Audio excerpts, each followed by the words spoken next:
What happens when an engineer for professional race car drivers take the wheel in regenerative medicine? Well, today's guest shifted gears from working on cars to building in medtech, and he's now fast tracking the healing of chronic wounds with cutting edge science. Now he's steering that same passion into regenerative medicine, leading a public company that uses placenta tissue to help non-healing wounds finally heal.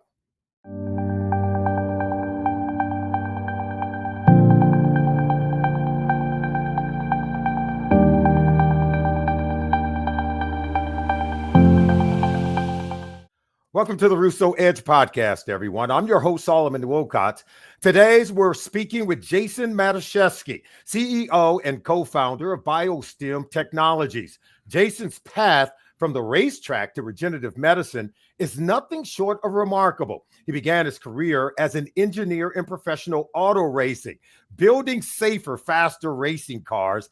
Now he leads BioStem Technologies to bring that same high-octane mindset to healthcare. BioStem is now a public regenerative medicine company, turning placenta tissue, yes, the afterbirth, into advanced wound care products that gives hope to patients with hard-to-heal wounds. Under Jason's leadership, the company has built a state-of-the-art manufacturing facility and brought multiple regenerative products to market, helping heal wounds where other treatments have failed. Jason, welcome to the show. How you doing today, my friend? Good. Thanks, Solomon. Thanks for having me on the show today. Hey, look, great to have you. Let's get started with your racing days. We have to go back and talk about that. I think it's rather interesting. An unconventional beginning for a medtech leader. How did you end up as a CEO of a biotech firm? Yeah, no, it's actually an interesting story. So my co-founding partner's father and I met actually at the racetrack, and that's the genesis of this organization. I started racing when I was 5 years old in go-karts, racing here in the United States and all over the United States, and actually all over the world. And had an opportunity to kind of parlay that into driver coaching at one point, and kind of hanging up the suit after a ripe old age of 19 years old, and had the opportunity to work with drivers, specifically in Mazda Motorsports' division, working with guys like Patrick Dempsey, who enjoys sports car racing, which is a really cool experience, as well as my co-founding partner's father. And sadly, when he, after a few years of knowing him, he was diagnosed with a rare brain tumor. And went to the Karolinska Institute in Stockholm, Sweden, received a gray matter radiation treatment, and was left with stroke-like symptoms on half of his body. And then sought, hey, how do I heal these symptoms, right? Get back to normal cognitive function, and kind of back to normal. We always made a joke. He was like Windows 95. He would, fall apart after about 2:00 in the afternoon. And went and received a regenerative medicine treatment. And that's where the genesis of this company started, is he received a therapy from the company. The original owner of this company said, hey, would you guys be interested in investing? He looked to me as well as my family collectively, and we put the capital together to actually buy the entity. And then the rest is history, I guess you would say. Yeah, I mean, it's a rather rich history, and one that turned out to be very rewarding. For those who are unfamiliar, help us understand, what is BioStem's core mission?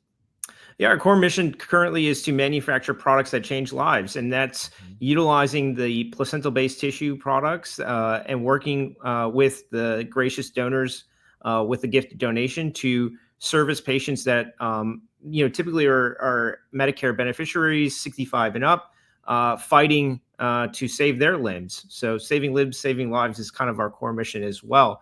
And it's a complete honor to be able to work with gracious donors that give the exciting elements of a new baby, a new birth, and taking that tissue and utilizing it for patients that are sadly struggling on the other side of the spectrum. This is absolutely genius. BioStem has developed this proprietary technology called BioREtain for processing placenta tissue. Why was it important to create your technology for this purpose?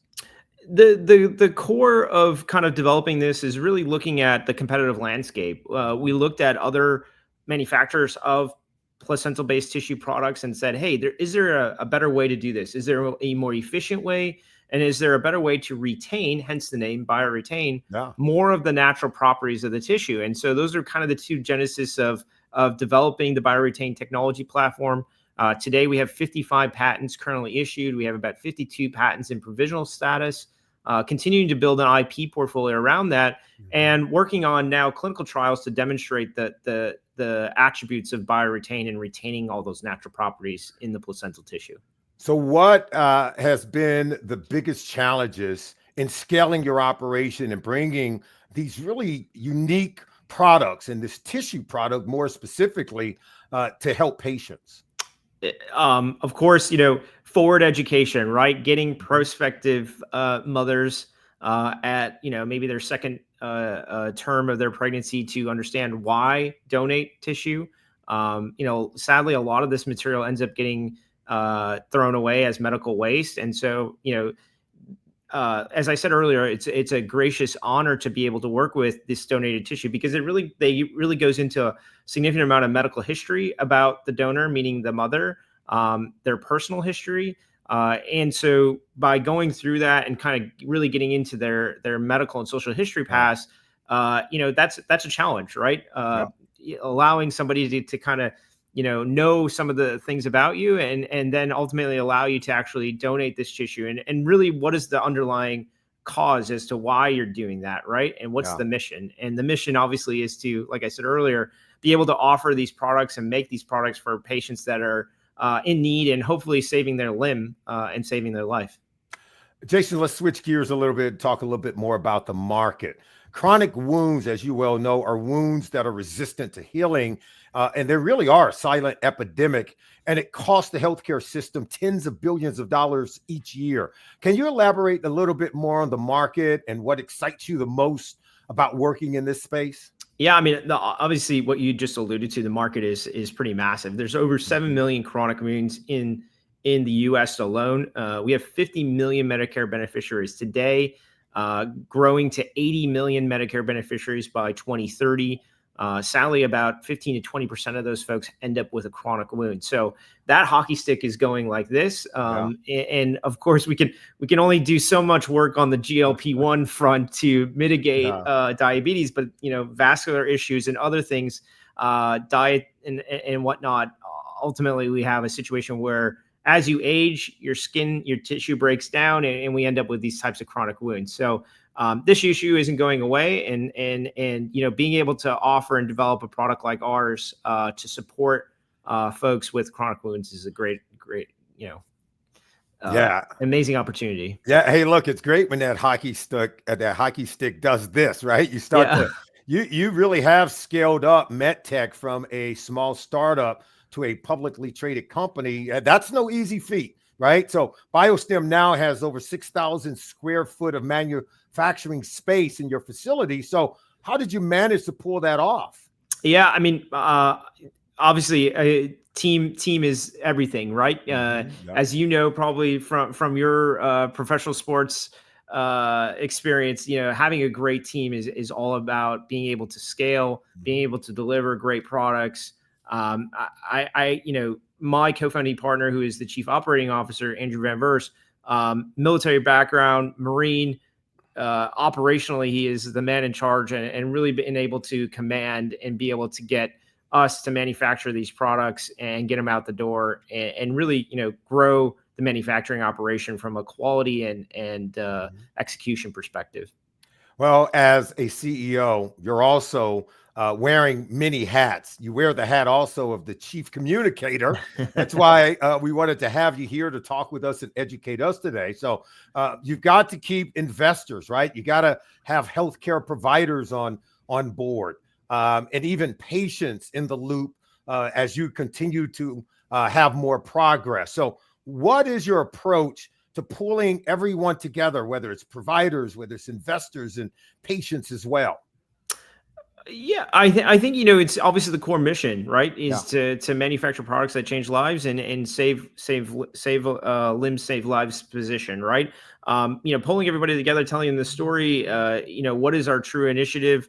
I think what's really impactful is when you see a patient. A great example, we had a story where a gentleman who wanted to do the first dance with his daughter at her wedding, but he had a really chronic wound on the bottom of his foot, and we had an opportunity to treat that chronic wound and give him the opportunity to have that first dance with his daughter. So, powerful scenarios and stories about how big of an impact these products have on patients' lives. Yeah. Really communicate the story for yourself, right? Yeah. They always say the proof is in the pudding, right? And so, I just talking about some of those experiences with patients and delivering their patient experiences with the products has helped us communicate our story and our journey. Help us understand maybe what's next for BioStem. Their new applications. I'm sure there's endless possibilities as you sit with your team and start to imagine what you can do with placenta tissue technology. There's got to be some other new products on the horizon. What's in the pipeline? What can you tell us at this Yeah, it's obviously being a public company, it's hard to tell you kind Yeah. of forward things in depth, but we're really focused right now in the mobile wound care space. Yeah. Our goal is to really start looking at the hospital space and being able to deliver our products into the surgery suite, and that could be utilization in sports medicine, that could be utilization in urology, in all kinds of sorts of areas, plastic surgery use cases, hernia, abdominal recon, things of that nature. There's a lot of great use cases for this types of tissue, reducing inflammation in areas. So think of you maybe have an ACL tear or something like that, right? Being able to have that surgically repaired, but then utilize this tissue to reduce the scar tissue, reduce inflammation in that area. So I think there's a lot of opportunity on the horizon. Other areas like working with the DoD and the Veterans Administration, being able to service those sites of service as well as kind of on the horizon initiatives for us. So, Jason, do you have any words of wisdom for other biopharma entrepreneurs and leaders who are out there? Kind of what advice would you give someone who has a big vision in biotech when it comes to overcoming hurdles or just staying on track and moving even closer to achieving their goals? Yeah, I mean, obviously team is everything, right? Being able to have a great team, trust in your leaders within their verticals, having a lot of good, clear communication, direct communication with everybody, really gets to make sure that everyone's moving rowing the boat in the right direction, right? It also takes a lot of courage at times, right? And sometimes it's a humbling process. You take 2 steps forward, and then all of a sudden 3 steps backwards, right? And you go, man, okay, lessons learned there. So really trying to dive in and dig into what were the lessons learned? How do we not make those mistakes again? And really drive forward with intent going forward. So. Well, Jason, look, it's great having you on the show. Phenomenal information. You're a wonderful CEO and co-founder, I should say, of BioStem Technologies. We want to thank you for joining us on the Russo Edge Podcast. From the fast-paced world of auto racing to the forefront of regenerative medicine, Jason's journey exemplifies innovation, adaptability, and purpose-driven leadership. I'm Solomon Wilcox, everyone. Thank you for joining us on the Russo Edge Podcast. Thank you for tuning in. We'll see you next time.